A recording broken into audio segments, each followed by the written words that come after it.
You become valuable at your workplace. Right? You become valuable because God's hands upon you.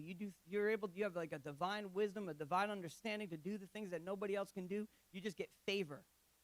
I remember when I used to work in the machine shops that I used to work in.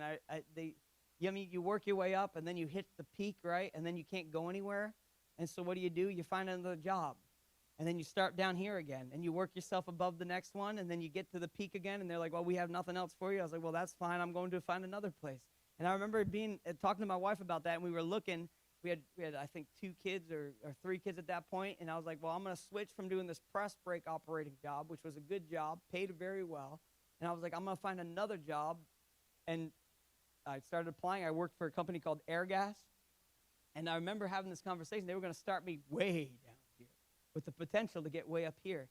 And I told her, I said, I don't really care about taking a pay cut right off because I know I will be at the top of the pay grade in less than a year.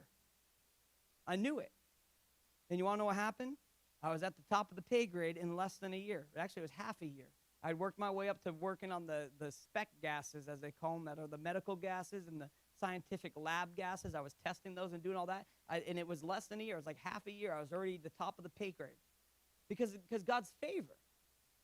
Right? I'm not like some super mathematician or understand a lot of science things, but it was God's hand upon. That's what God can do in our life. The favor of the Lord makes us rise to the top.